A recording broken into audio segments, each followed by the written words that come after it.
नमस्कार मेरे प्यारे से श्रेणियाँ, आप सभी का स्वागत है आपके अपने YouTube channel target online classes में। आज के क्लास में हम हिंदी का गैस प्रश्न लेके आए हैं। अगर इस वीडियो को अगर पूरा देख करके आप लोग एग्ज़ाम में जाते हैं तो एग्ज़ाम में बहुत अच्छा कर पाएंगे और हिंदी का एक भी क्वेश्चन सब्जेक्टिव आप लोग से नहीं छूटेगा।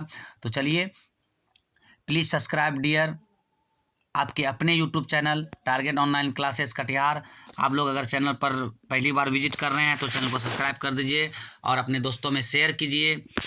चलिए, तो सबसे पहला प्रश्न पे बात करते हैं। सबसे पहला प्रश्न क्या कह रहा है?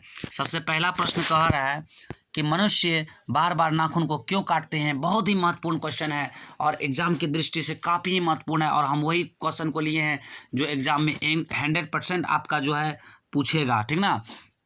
चलिए, तो मनुष्य बार बार नाखून को क्यों काटते थे? आपको याद रखना है, मनुष्य अपने प्राचीन समय के चिन्ह को भूलकर अपने आप को सुंदर दिखाना चाहते हैं तथा अपने आप में नयापन लाना चाहते हैं, इसीलिए मनुष्य नाखून को बार बार काटते हैं। यानी मनुष्य जो है प्राचीन चिन्हों को भूलना चाहते हैं, यानी पशुता की तरह रहना नहीं चाहते हैं, इसीलिए वो नाखून को बार बार काटते हैं। चलिए, अगला क्वेश्चन को देखते हैं। अगला क्वेश्चन क्या है? कवि को वृक्ष बूढ़ा चौकीदार क्यों लगता है? यानी कवि को जो है वृक्ष बूढ़ा चौकीदार क्यों लगता है? तो लिखिएगा, वृक्ष कवि के घर के सामने हर पल खड़ा होकर सुरक्षा करता है तथा वृक्ष हमें फल फूल लकड़ी आदि प्रदान करते हैं। इसी कारणों से कवि को वृक्ष बूढ़ा चौकीदार लगता है। समझ गए? बस इतना ही लिखना है क्योंकि परीक्षार्थी यथासंभव अपने शब्दों में उत्तर दें। चलिए, अगला क्वेश्चन देखते हैं। रंगपंपा कौन थे? वह मगम्मा से क्या चाहते थे?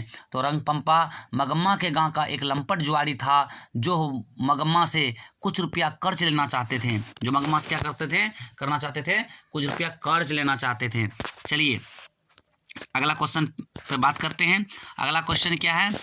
अगला क्वेश्चन है, दिनकर की दृष्टि में आज का देवता कौन है और वो कहाँ मिलेंगे? दिनकर की दृष्टि में आज का देवता किसान और मजदूर हैं जो सड़कों तथा खेतों में पसीना बहाकर काम करते हुए मिलेंगे। समझे? अगला क्वेश्चन देखते हैं। अगला क्वेश्चन क्या कह रहा है? लेखक की दृष्टि में सच्चे भारत का दर्शन कहाँ हो सकता है? तो याद रखिएगा, लेखक की दृष्टि में सच्चे भारत का दर्शन गांव में होता है, क्योंकि भारत की असली संस्कृति गांव में ही पाया जाता है तथा यहाँ सभी जाति धर्म के लोग प्रेम भाव से रहते हैं। यानी भारत का असली संस्कृति जो है ग्रामीण इलाका में ही देखने को मिलता है। समझें? चलिए, अगला क्वेश्चन देखते हैं। अगला क्वेश्चन आएगा आप लोग का एग्जाम में, बहुत ही इम्पोर्टेंट क्वेश्चन है, ठीक ना। इसको समझिए, बहुत ही VVI है, ठीक ना। तो अगला क्वेश्चन क्या कह रहा है? देखिए क्या कह रहा है। लक्ष्मी का चरित्र चित्रण करें। क्या कह रहा है? लक्ष्मी का चरित्र चित्रण करें, यानी लक्ष्मी का चरित्र चित्रण करना है। तो लिखिएगा, लक्ष्मी डहते विश्वास कहानी का मुख्य पात्र है जो अपने 4 बच्चों के साथ अकेले गांव में निवास करती है और उसका पति लक्ष्मण कलकत्ता में नौकरी करता है। लक्ष्मी के पास 1 बीघा जमीन है जिस पर वह खेती करती है, साथ ही वह तहसीलदार साहब के यहाँ नौकरी भी करती है। चलिए, अगला देखते हैं। अगला क्वेश्चन क्या कह रहा है?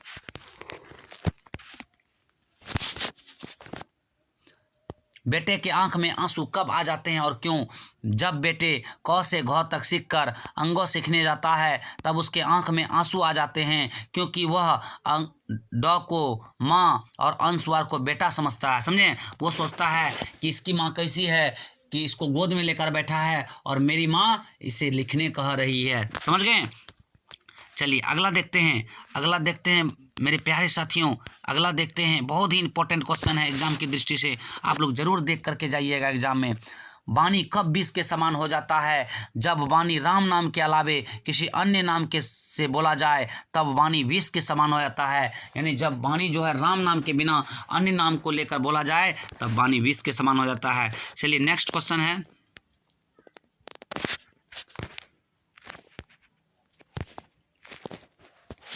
अगला क्वेश्चन है, बहादुर अपने घर से क्यों भाग गया था? तो लिखिएगा, बहादुर जब भैंस चराने जाता है तो वह भैंस को बहुत पीटता है, जिससे भैंस दौड़कर माँ के पास चली आती है और माँ भी भैंस के पीटने की कल्पना करके बहादुर को उससे दुगुना पीटता है, जिसके कारण बहादुर घर छोड़कर भाग जाता है। ठीक ना, एक समय क्या होता है, वो घर छोड़कर भाग गया था। ठीक ना।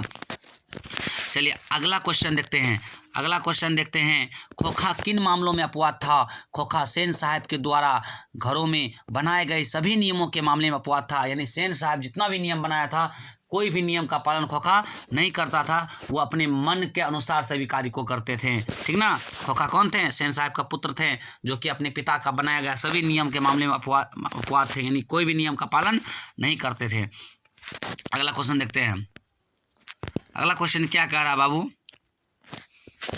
लक्ष्मी कौन थी? उनकी पारिवारिक स्थिति का वर्णन करें। हम वही क्वेश्चन लिए हैं जो एग्जाम की दृष्टि से बहुत ही महत्वपूर्ण है। तो लिखिएगा, लक्ष्मी लक्ष्मण की पत्नी थी, जो अपने 4 बच्चों के साथ अकेले गांव में रहती थी। उसकी पारिवारिक स्थिति बहुत ही दयनीय थी। लक्ष्मी के पास 1 बीघा खेत था, जिस पर वह खेती करती थी तथा वह तहसीलदार साहब के यहाँ काम भी करती थी। समझ गए? अगला क्वेश्चन देखते हैं। अगला क्वेश्चन क्या कह रहा है? अगला क्वेश्चन कह रहा है, मगम्मा का अपने बहू के साथ किस बात को लेकर विवाद था? मगम्मा का अपने बहू के साथ पोते को लेकर विवाद था। बहू जब अपने बेटे को पीटती तो मगम्मा बोलने लगती, जिसके कारण उन दोनों के बीच विवाद बना रहता। चलिए नेक्स्ट क्वेश्चन को देखते हैं। नेक्स्ट क्वेश्चन क्या कह रहा है? सीता अपने ही घर में घुटन क्यों महसूस कर रही है? सीता के 3 बेटे, 3 बहू और अन्य पोती पोतियां हैं, फिर भी सीता से कोई बात नहीं करता, जिसके कारण सीता अपने ही घर में घुटन महसूस करते हैं। यानी सीता का 3 बेटा, 3 बहू था, लेकिन कोई उससे बात नहीं करता था, जिसके कारण वो अपने घर में ही घुटन महसूस करते हैं। ठीक ना। कभी अपने आंसू को कहाँ पहुँचाना चाहते हैं? कभी अपने आंसू को सुजान के आंगन तक पहुंचाना चाहते हैं, ताकि सुजान भी जान सके कि एक प्रेमी की विरह कितना रोता है। यानी एक प्रेमी विरह कितना रोता है, ताकि सुजान भी जान सके कि एक प्रेमी विरह कितना रोता है। चलिए अगला क्वेश्चन देखते हैं।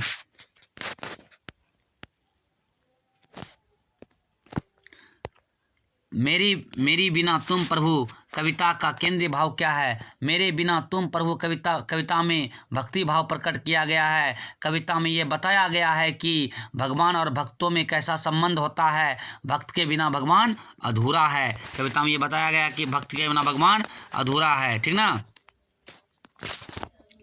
मंगू को माँ अस्पताल में भर्ती कराना क्यों नहीं चाहती थी? तो माँ अस्पताल को गौशाला समझती थी और माँ सोचती थी, मेरे जैसा मेरी बेटी का सेवा कौन करेगा। यही सोचकर माँ मंगू को अस्पताल में भर्ती कराना नहीं चाहती थी।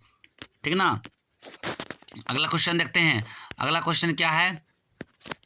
भारत माता अपने ही घर में प्रवासिनी क्यों बनी है? भारत माता के सभी पुत्र एक दूसरे से प्रेम भाव से एवं स्वतंत्र होकर नहीं रहते हैं, जिसके कारण भारत माता अपने ही घर में प्रवासिनी बनी हुई है।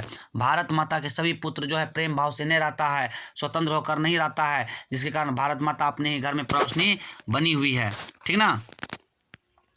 अगला क्वेश्चन, कवि किसके बिना जगत में यह जन्म व्यर्थ मानते हैं? तो लिखिएगा, कवि राम नाम के बिना यह जगत में जन्म व्यर्थ मानते हैं, क्योंकि राम नाम के बिना कोई भी वाणी विष के समान हो जाता है। किसके बिना वाणी विष के समान हो जाता है? राम नाम के बिना। ठीक ना। चलिए अगला क्वेश्चन देखते हैं।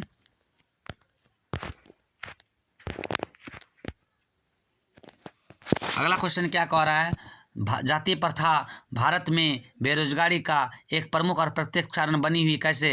तो लिखिएगा, जाति प्रथा भारत में बेरोजगारी का एक प्रमुख और प्रत्यक्ष कारण बनी है, क्योंकि जाति प्रथा के कारण व्यक्ति का श्रम विभाजन गर्भ में ही तय कर दिया जाता है, जिसके कारण व्यक्ति अपना मनपसंद काम नहीं कर पाते हैं, जिसके कारण देश का विकास नहीं हो पाता है। समझ गए? चलिए अगला क्वेश्चन देखते हैं। बलील अम्माल का चरित्र चित्रण करें। तो लिखिएगा, बलील अम्माल का चरित्र चित्रण में लिखिएगा, बलील अम्माल पार्वती की अम्मा थी, यानी माँ थी, जो अपनी बेटी का इलाज कराने शहर आई थी। इसके पति इस दुनिया में नहीं थे। ठीक ना। चलिए अगला देखिए। अगला 21 नंबर क्वेश्चन क्या कह रहा है बाबू? देखो, परंपरा का ज्ञान किनके लिए आवश्यक है और क्यों? जो लकीर को फकीर ना मानकर क्रांतिकारी साहित्य की रचना करना चाहते हैं, उनके लिए परंपरा का ज्ञान आवश्यक है, क्योंकि परंपरा का ज्ञान से ही नई सोच आती है। किससे नई सोच आती है? परंपरा का ज्ञान से ही नई सोच आती है। चलिए नेक्स्ट क्वेश्चन को देख रहे हैं। गांधी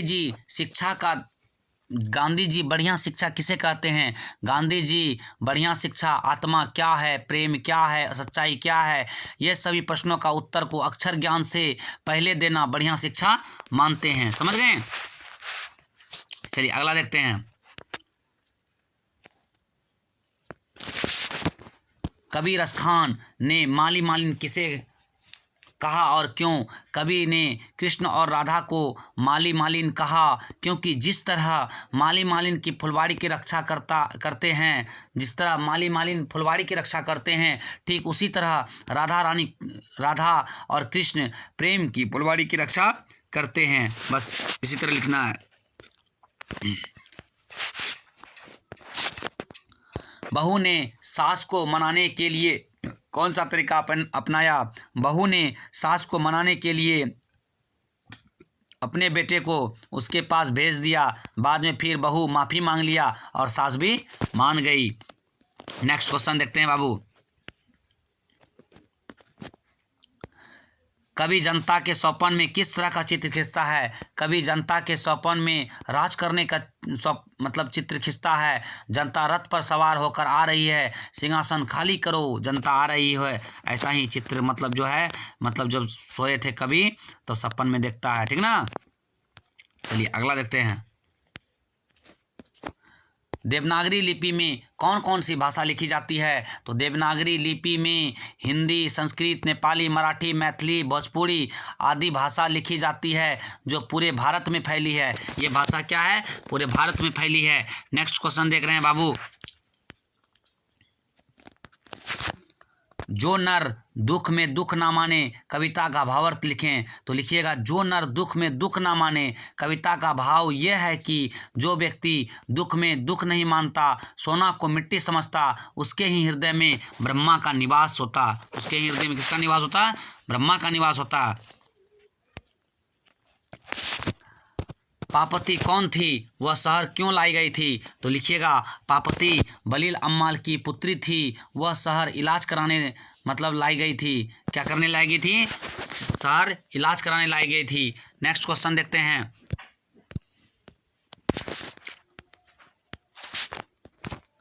कवि ने डफाली किसे और क्यों कहा? कवि ने डफाली झूठे व्यक्ति को कहा जो अपना बुराई खुद करते हैं और दूसरों का भी बुरा बोलते हैं, उसी को कवि ने डफाली कहा। ठीक ना? चलिए अगला क्वेश्चन देखते हैं।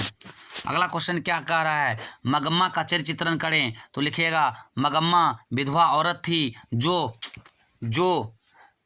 जो दही बेचा करती थी। उसके घर में एक बेटा, एक बहू और एक पोता था। मगम्मा का अपना बहू नजम्मा के साथ विवाद रहता था, यानी कि पोता लेकर के हमेशा जो है ना, वो दोनों के बीच विवाद बना रहता था। ठीक ना?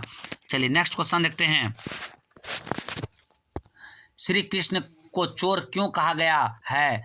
कवि श्री कृष्ण को चोर कहते हैं क्योंकि कवि ने जब से कृष्ण के इस रूप को देखा, तभी से उसके आंख में हर पल कृष्ण का ही चित्र बनता है। इसी कारणों से वो कवि जो है कृष्ण को चोर समझता है। समझे? माखन चुराते हुए देख लिया था।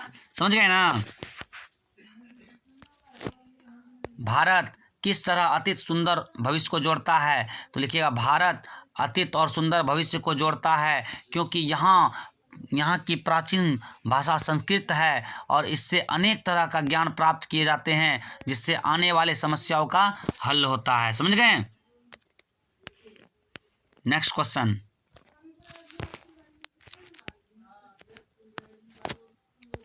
बहादुर का चरित्र चित्रण करें।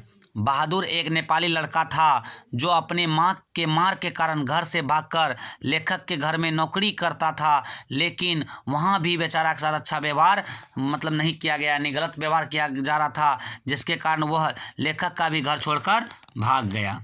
समझ गए? चलिए अगला देखते हैं। लखनऊ और रामपुर से बिरजू महाराज का क्या संबंध था? लखनऊ और रामपुर से बिरजू महाराज का गहरा संबंध था क्योंकि रामपुर में उनका बहन का जन्म हुआ था और लखनऊ में बिरजू महाराज का जन्म हुआ था। ठीक ना? अगला क्वेश्चन देखते हैं बाबू।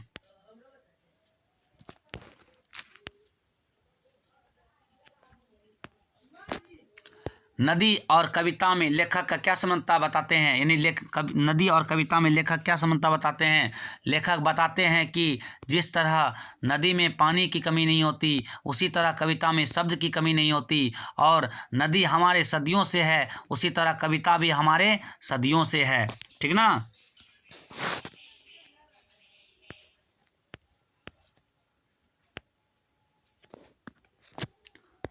नेक्स्ट क्वेश्चन है, मछली को छूते हुए संतु हिचक क्यों रहा था। तो लिखिएगा, मछली को छूते हुए संतु हिचक रहा था क्योंकि संतु को डर लग रहा था कहीं मछली काट ना ले। संतु को क्या डर लग रहा था, कहीं मछली काट ना ले।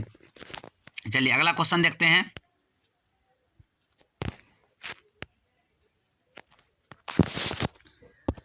शिक्षा का ध्येय गांधी जी क्या मानते हैं। तो लिखिएगा, शिक्षा का ध्येय गांधी जी चरित्र निर्माण को मानते हैं। चरित्र निर्माण होने से ही समाज का निर्माण हो सकता है, और चरित्र से ही अच्छे स्वभाव का विकास होता है, और चरित्र से ही अच्छे स्वभाव का विकास होता है। चलिए अगला देखते हैं।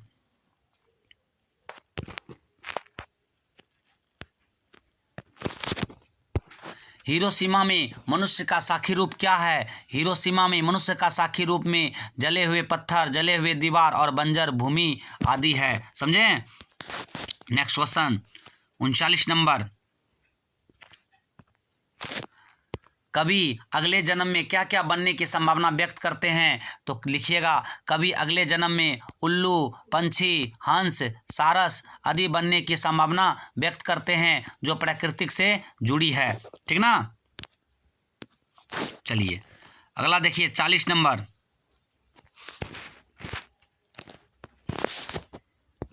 बड़े डॉक्टर के आदेश के बावजूद भी पार्वती अस्पताल में क्यों नहीं भर्ती हो पाई। तो ये लिखिएगा, बड़े डॉक्टर के आदेश के बावजूद भी पार्वती अस्पताल में भर्ती नहीं हो पाई क्योंकि उस अस्पताल के सभी कर्मचारी पैसा पर काम करते थे। यानी वहाँ पे जितना भी काम करने वाला कर्मचारी लोग थे ना, वो घूस पर काम करते थे। जो घूस देते थे उसी का काम होता था, क्योंकि ये घूस नहीं दे पाया जिसके कारण उसका काम नहीं हो पाया।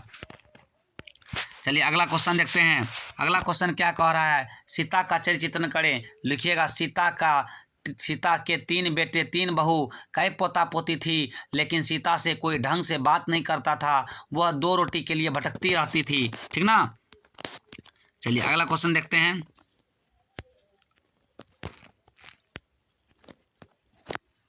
शानदार लापता किसका गिर जाएगा और क्यों। तो लिखिएगा, शानदार लापता प्रभु का गिर जाएगा, क्योंकि जब भक्त ही नहीं रहेगा तो प्रभु की सेवा कौन करेगा। जब भक्त ही नहीं रहेगा तो प्रभु की सेवा कौन करेगा। चलिए 43 नंबर क्वेश्चन क्या कह रहा है, अपने शब्दों में पहली बार दिखे बहादुर का वर्णन करें। तो लिखिएगा, बहादुर का रंग गोरा, मुंह चपटा, हाफ पैंट पहने, गले में स्काउट की तरह रुमाल लटकाए, भूरा रंग का जूता एवं सफ़ेद रंग का कमीज पहने थे। ठीक ना। चलिए अगला देखते हैं।